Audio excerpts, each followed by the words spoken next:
The retail industry in the United States is not going into 2026 during a straightforward economic downturn. This is more than a crisis. There is more to this than just a recession. The only way to characterize this is as a great recalibration. Additionally, you must pay close attention to current events if you wish to comprehend the future of the U.S. economy, American cities, jobs, and consumer behavior. Because in 2026, the wave of store closures that occurred in 2024 and 2025 has changed. Shutdowns motivated by panic are no longer occurring. Rather, we are seeing retrenchments that are smart, technology-focused, financially conservative, and discriminating. There are plans to close about 870 big retail establishments by the first part of the year. That figure was approximately 4,100 in 2025. It appears to be a slowdown at first glance. However, the number isn't the point here. It concerns the reason for their closure. I'm not only going to tell you who is closing stores in this video.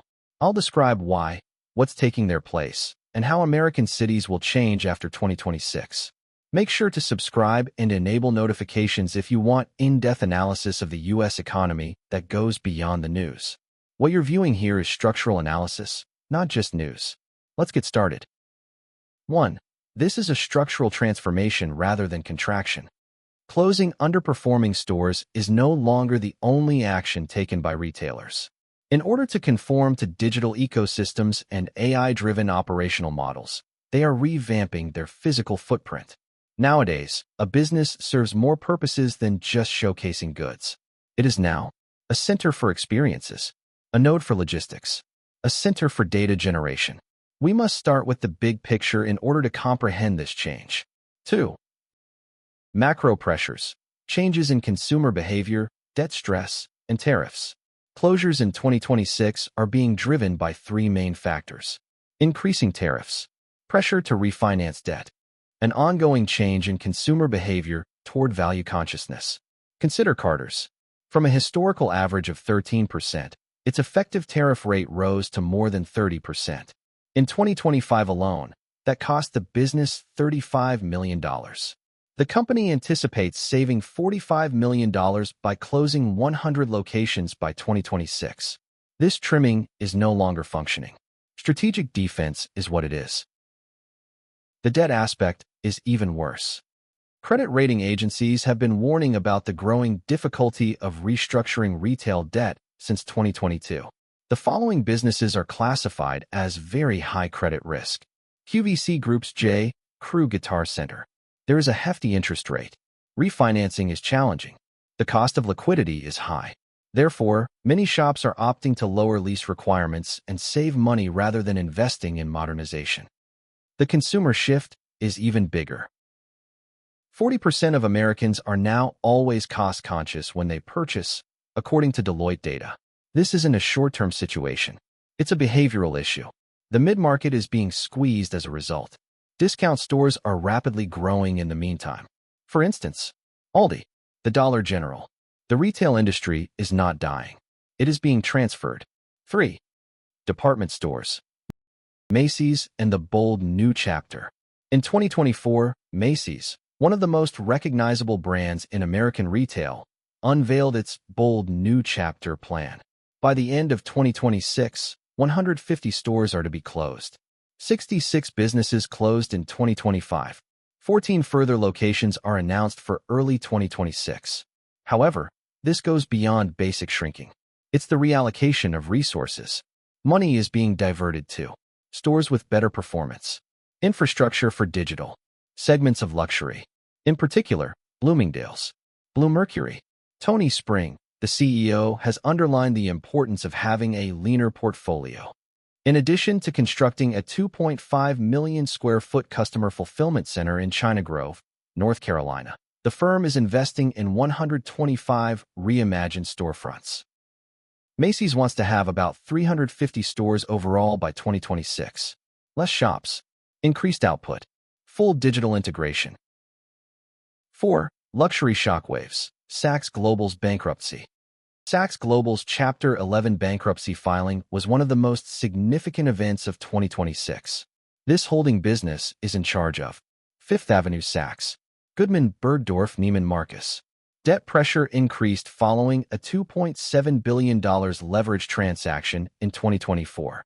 Many low-cost luxury stores, such as Saks Off Fifth and Neiman Marcus Last Call, are closing as part of the reorganization. Even luxury buyers are growing pickier. There is pressure on the off-price luxury model.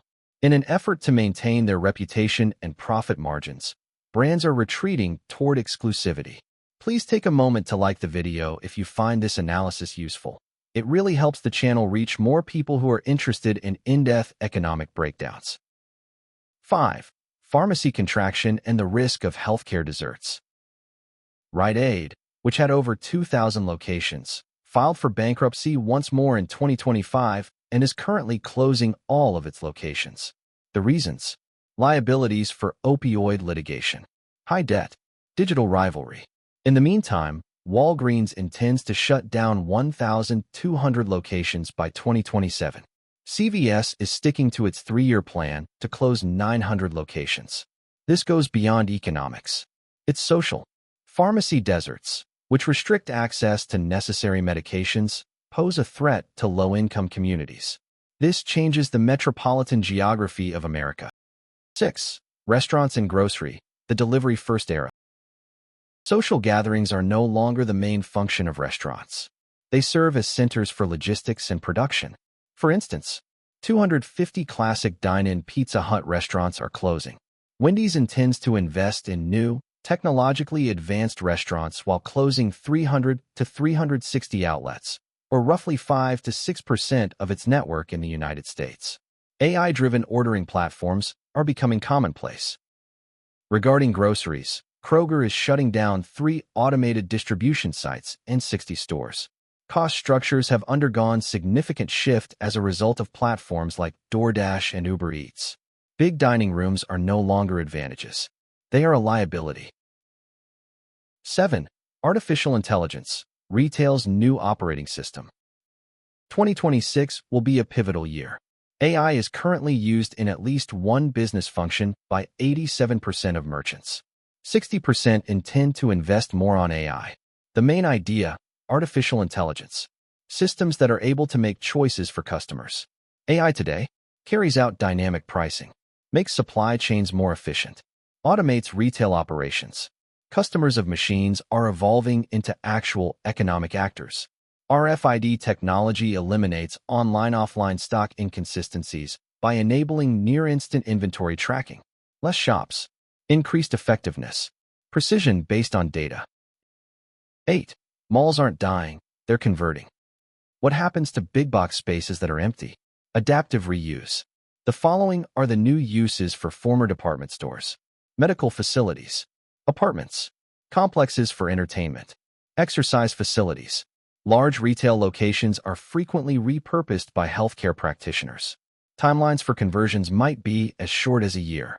These changes are being accelerated by municipal zoning changes. Mixed-use housing environments are increasingly including retail space. 9. Labor market impact. Retail saw a monthly decline of almost 13,000 jobs in January 2026. 16,000 layoffs were announced by Amazon. Burlington Stores and TJ Maxx also cut employees. However, there are some positive aspects to the story. Operational jobs requiring little skill are becoming less common. In the meantime, there is an increase in demand for AI management, analytics of data, high-level positions involving customer experience. There has been a 2.5% increase in wages. Quality is replacing quantity in retail. 10. Growth exceptions. About 5,500 new stores are anticipated to open in 2026, per Coresight Research. In charge of the expansion: 180 new Aldi shops, Dollar General Supply for tractors, the Uniqlo, and one tale of unexpected resurgence: the Barnes & Noble. With a community-focused model, it is growing once more after a 10-year contraction. One thing is what consumers desire: good value for the money. Concluding remark: the new normal for retail. Store closures in 2026 are not a collapse. Evolution is what they are. The be everywhere approach is being abandoned by retailers. The novel idea: use the appropriate technology and be in the appropriate location. The definition of physical stores is being redefined as Nodes for logistics. Experience centers. Ecosystems of data. AI is becoming into a useful ally. The luxury market is growing. Drugstores are changing. Malls are changing. Weak models are being removed. Brands that are agile, data-driven, and tech-integrated are setting themselves up for success in the upcoming 10 years. Turn on notifications and subscribe to the channel if you want in-depth, structural analysis of the American economic change. Because retail isn't the only aspect of this. It concerns the middle class and the future of American cities. And we're monitoring that change in real time. I'll see you in the upcoming analysis.